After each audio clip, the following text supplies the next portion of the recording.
ಕರ್ಣ ಧಾರಾವಾಹಿಯಲ್ಲಿ ಕರ್ಣ ಹಾಗೂ ನಿಧಿ ಸುತ್ತವೇ ಕತೆ ಸಾಗುತ್ತಿದೆ. ಇವರಿಬ್ಬರ ಲವ್ ಸ್ಟೋರಿಗೆ ನಿತ್ಯ ಸಮಸ್ಯೆ ಆಗಿದ್ದಳು. ಈಗ ಈ ಸಮಸ್ಯೆ ಬಗೆಹರಿದಿದೆ. ಆದರೆ ಈಗ ನಿತ್ಯ ಕಾಣಿಸ್ತಿಲ್ಲ. ಹೌದು, ಕಳೆದ 22 ಎಪಿಸೋಡ್ಗಳಿಂದ ನಿತ್ಯ ಕಾಣಿಸ್ತಿಲ್ಲ. ಕರ್ಣ ಧಾರಾವಾಹಿಯಲ್ಲಿ ಕರ್ಣ ನಿಧಿ ಲವ್ ಮಾಡಿದ್ದರು. ಇವರಿಬ್ಬರು ಒಂದಾಗೋ ಟೈಮ್ಗೆ ಕರ್ಣ ನಿತ್ಯ ಮದುವೆ ನಾಟಕ ಮಾಡುವ ಹಾಗೆ ಆಯಿತು. ಇನ್ನೊಂದು ಕಡೆ ನಿತ್ಯ ಕೂಡ ತೇಜಸ್ ಮಗುವಿಗೆ ತಾಯಿಯಾಗಿದ್ದಳು. ತಂಗಿ ನಿಧಿ ಪ್ರೀತಿ ಕತೆ ಗೊತ್ತಾಗೋ ಟೈಮ್ ಬಂದಾಗ ಅತ್ತ ತೇಜಸ್ ಕೂಡ ಇನ್ನೊಂದು ಮದುವೆ ಆಗಿದ್ದನು. ಕೊನೆಗೂ ನಿಧಿ ಕರ್ಣ ಮದುವೆ ಆಗಿದೆ.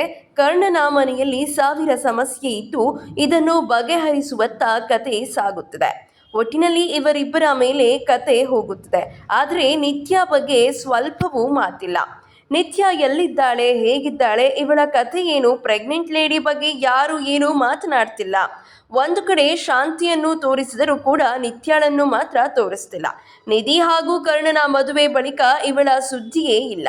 ನಮ್ರತಾ ಗೌಡ ಅವರು ಕರ್ಣ ಧಾರಾವಾಹಿಯಿಂದ ಹೊರಗಡೆ ಬಂದ್ರಾ ಅಥವಾ ಸೀರಿಯಲ್ನಿಂದ ಬ್ರೇಕ್ ತಗೊಂಡಿದ್ದಾರಾ ಎಂಬ ಬಗ್ಗೆ ಮಾಹಿತಿ ಇಲ್ಲ.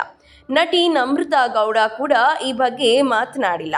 ಹಾಗಾದರೆ ಮುಂದೆ ಏನು? ನಿತ್ಯ ಟ್ರ್ಯಾಕ್ ಪ್ರಸಾರ ಆಗಲಿದೆಯಾ ಅಥವಾ ಕರುಣಾನಿಧಿ ಮೇಲೆ ಕತೆ ಸಾಗುತ್ತಿದೆಯೇ ಎಂದು ಕಾದು ನೋಡಬೇಕಿದೆ. ನಟಿ ನಮ್ರತಾ ಗೌಡ ಅವರು ಟ್ರಿಪ್ ಮಾಡುತ್ತಿದ್ದು ಸೋಷಿಯಲ್ ಮೀಡಿಯಾದಲ್ಲಿ ಫೋಟೋಗಳನ್ನು ಹಂಚಿಕೊಂಡಿದ್ದಾರೆ. ಇದೇ ರೀತಿಯ ಸಿನಿ ಅಪ್ಡೇಟ್ಸ್ಗಳಿಗಾಗಿ ಹಾಗೂ ಸೀರಿಯಲ್ನ ಲೇಟೆಸ್ಟ್ ಅಪ್ಡೇಟ್ಸ್ಗಳಿಗಾಗಿ ಈ ಕೂಡಲೇ 2 Minutes Talk ಯೂಟ್ಯೂಬ್ ಚಾನಲನ್ನು ಸಬ್ಸ್ಕ್ರೈಬ್ ಮಾಡಿ ಹಾಗೂ ಪ್ರತಿಯೊಂದು ನೋಟಿಫಿಕೇಷನ್ಗಳಿಗಾಗಿ ಪಕ್ಕದಲ್ಲಿ ಕಾಣ್ತಿರುವಂತಹ ಬೆಲ್ ಐಕಾನ್ ಅನ್ನು ಕ್ಲಿಕ್ ಮಾಡಿ.